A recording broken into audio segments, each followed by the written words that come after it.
Hello people, another unexposed material function showcase. Now, before I show the ones that I went over today, let's actually show you where you can find them. First off, if you have like a very high resolution you want to record or whatever, you can actually go to Window, Developer Tools and change the widget reflector. And as you can see, you can have some more space and that's quite nice.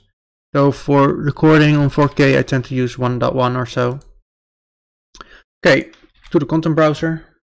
And that's not the content browser I need. Where is my content browser? Content browser 1. It's all messed up. Oh well, okay, so let's say you want to find those unexposed material functions. First go to View Options and then do Show Engine Content if you haven't already. And now you have this folder called Engine Content. In filters, you can go to materials and textures, material functions. I actually need to do it twice because I already had it open. Oh, not material instances, Luos, material functions. There we go. Now you can't really see which ones are exposed and unexposed. So go to View Options, go to Columns. Now you have this list. Just press the Be Exposed to Library. And now all the false ones, the ones that are unexposed, are at the top. And there are quite a few.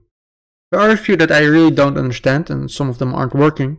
And eventually I might ask somebody from Epic if they can maybe talk about that.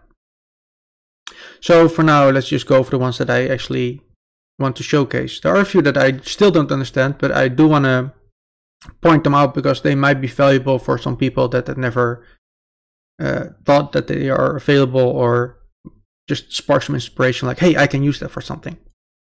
So let's do the four-way chaos one first.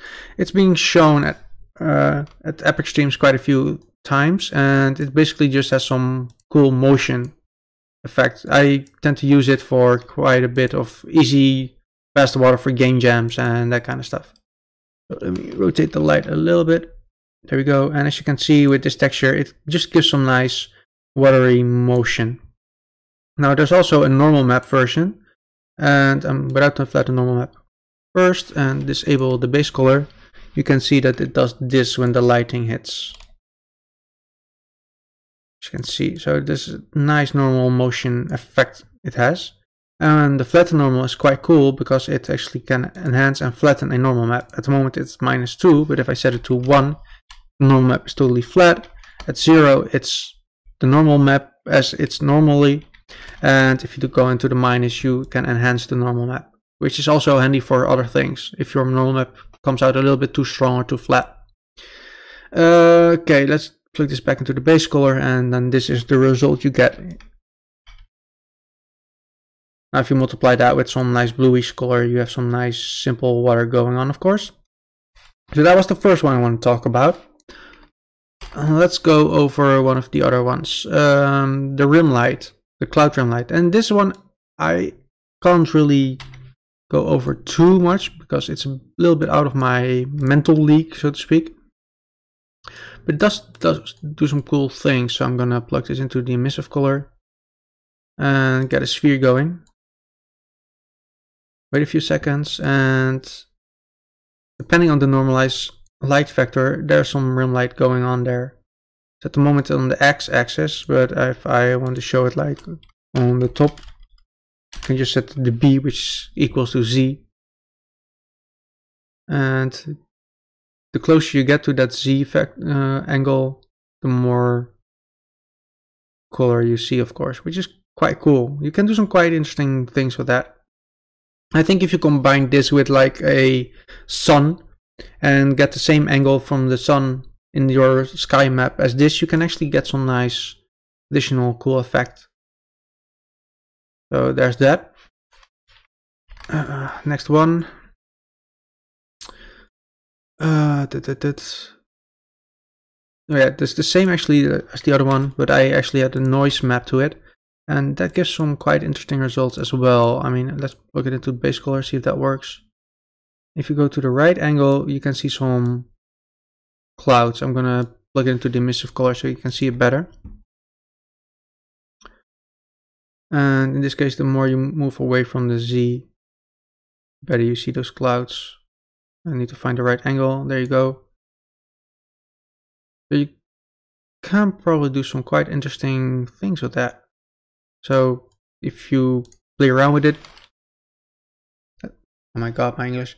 If you want to play around with it, definitely do so. And if you find some cool results, definitely show me, because sometimes, like I said, I don't really understand all of the material functions. And if you have like, this is the actual result that's intended with this material function, definitely let me know so I can either showcase it and thank you personally, of course, and whatever. Okay, so we have the weird rim lighting, and then there's the step thingy, and that's this material function. I have a time sign with that, so I can actually show what it does. And in this case, it only does this. That's the only thing I could come up with how to use it. Wait a few seconds. There we go. For some reason, the high one doesn't seem to properly work. As you can see, it's just ding, ding. That's all it does for me. But the low one is actually quite interesting for an easy up and down. I can probably make something with less instructions in my case, but it's nice to have that function. Okay, let's go over the Pythagorean theorem. And as Death Ray said it, somebody took his kid to the office and he needed a way to calculate the Pythagorean theorem. It's been so long that since I used the Pythagorean, we just call it in Dutch the Pythagoras stelling. So basically, I'm not sure if you can actually see the value in there, but let's add a value like O.5. So if one of the lengths is O.5, it actually tells you what the other one is, and not like this, but we need a debug scalar. So let's get that one, which is actually able to show you values. In this case, it should give you a nice result. So if one side is this length, O.5, then this is the other one. I guess, not sure if it's working properly, but it should. So if you ever need to do additional math or whatever, and you need the Pythagorean theorem, then you can use this function. Quite funny. Apparently the radial gradient is unexposed as well, and well, I don't even need to plug it in there. I can just preview this one, and well, it gives a radial gradient. It uses the UV one, UV0 actually, and then a sphere mask to get that result. And this is something I use all the time, so I didn't even realize it's unexposed, because I have just copy and pasted it into my own personal folder and always use that one. So if you need a radial gradient, then it's there. Okay, the fake light angle is also quite interesting. It does something a little bit like the cloud rim lighting, but just a little bit different. So I'm just going to plug this into emissive so we can actually see what's going on and get a sphere going. In this case, it's moving, of course, because of the time signs, but I can actually remove that for just a factor of 3. You can actually control this through a blueprint, code, or whatever. And say, for instance, you want that rim light, fake light to be at the top, then now you have some lighting at the top. I'm actually thinking it's probably going to be world space or something, pixel, objects, yeah, position, camera, position, etc. Okay, so it shouldn't be UV dependent. But let's say you want it to be on the left side, then you change the value and it's on the left. And if you do some over time stuff, you can actually get this. And you can change the light color as well, of course. So if you want a green one, boom. But that's something quite interesting to use in some cases, I guess. There we go. What's next? The particle RandomUV. This one was actually quite an interesting one. I'm not sure why you'd use it. I mean, generally for flipbook or so, but in theory, if you want to have some random UVs for your particle, you can use this one. I'm gonna plug it into the emissive color. I'm gonna save it. And I'm actually gonna grab a particle system that I set up for this. So there we go. And I need to get my particle system. There we go. And this is the result. And you need to set it up properly. It needs a dynamic parameter, and you need two values, and in this case a random U and a random V. And it just outputs offsets the U and the V channels constantly, so totally random location stuff. And in this case I'm using a weird texture, and I guess if you use something with a bit more color, I'm gonna grab one real quick.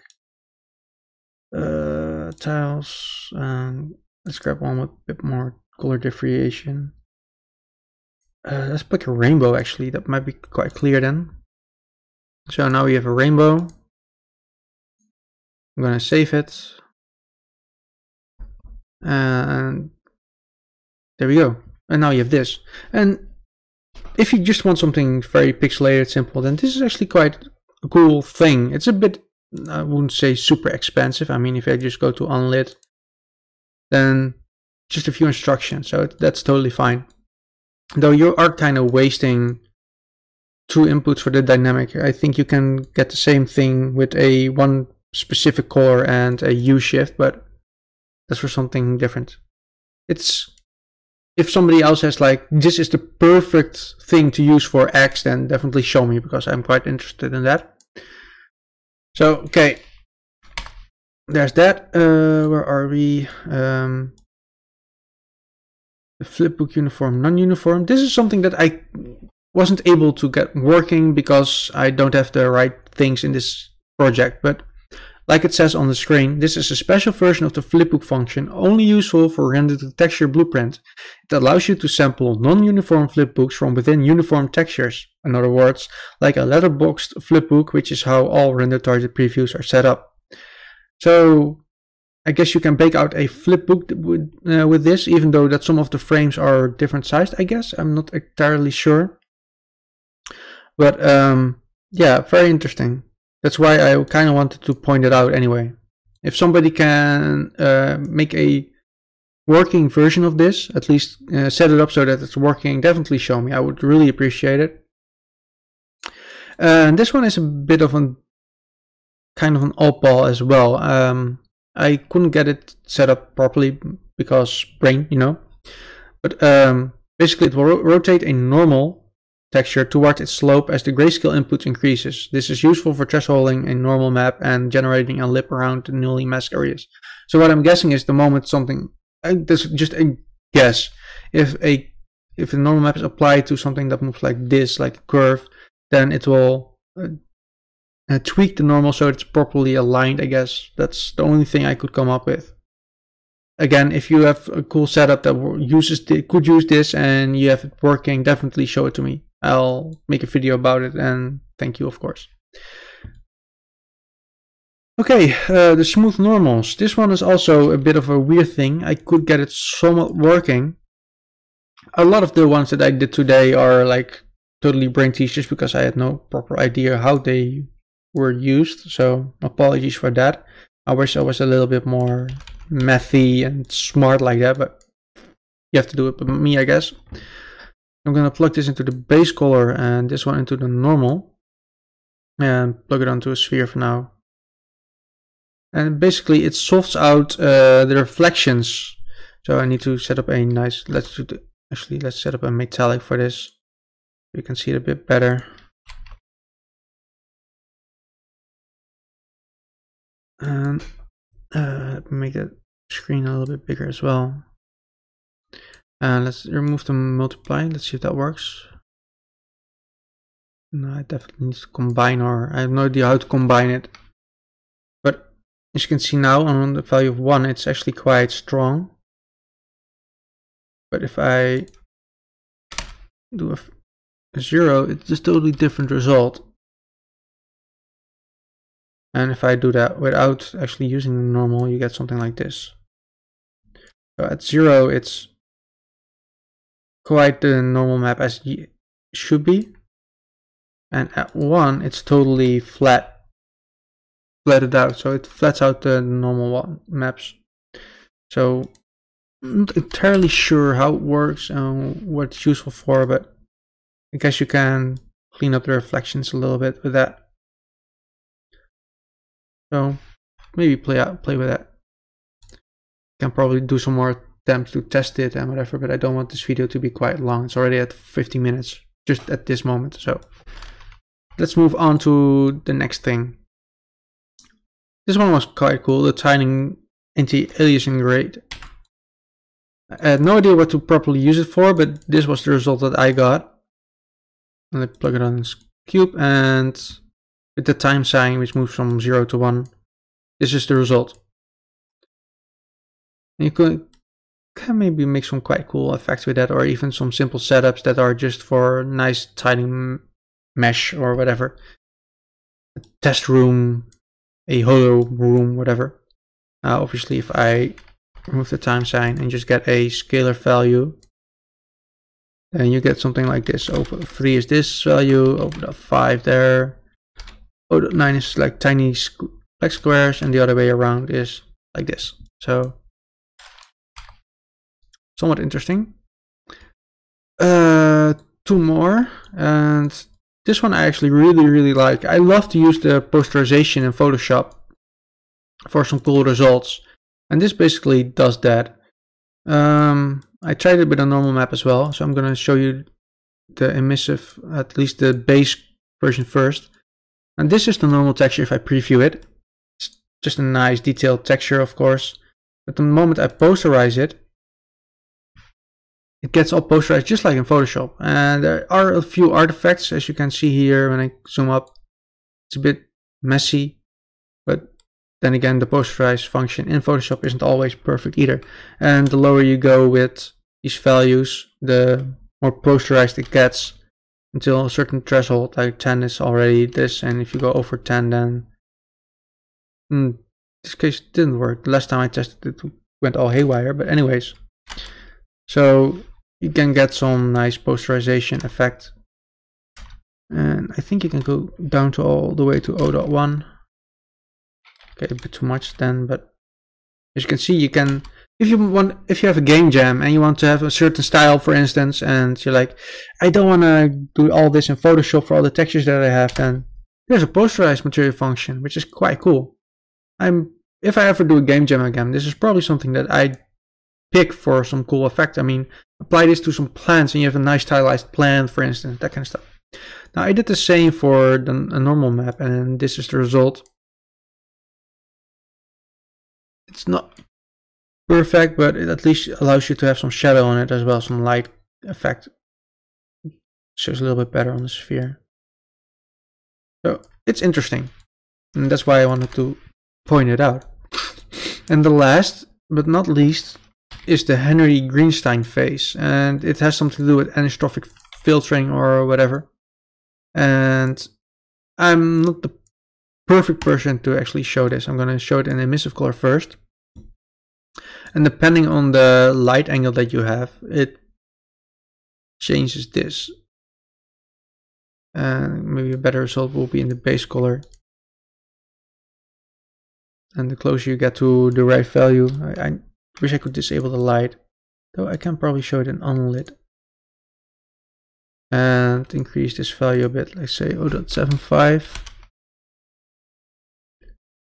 This is an unlit, and as you can see, the moment I get closer away from the Z angle, then it shows a bit more light. So basically, yeah, it's anistropy. That's all I can say. I wish I could explain it better, but it's quite cool. And if I do the x-axis and rotate it properly, there we go. So you can probably do some quite cool stuff with that as well. Back on lit, and as you can see now the result is a bit different. There's some weird coloration going on or whatever. So interesting. Not sure what I'd use it for myself, but then again, maybe somebody else is like, this is exactly what I need, and that's why I'm showing these actually. Yeah, I already showed these, so that's basically it for today. It's quite a few. One last thing, I'm actually considering the ones that I picked here and those to clean them up, because some of them are really outdated, using custom nodes where now you have proper actual functions for them, proper nodes, and put them on Gumroad for free if you want to donate for my effort, then sure, but I want to give them away for free, of course, if I have the time. But yeah, if you're interested in me remaking those, or actually just adding them so they are exposed and you can plop them into your project, let me know. If there's enough animal for it, then I'll definitely spend some time and do that. So yeah, that's it for today. I might not record one tomorrow, but hopefully have all the other leftover material functions done within the end of the next week. So yeah, take care and have a good weekend.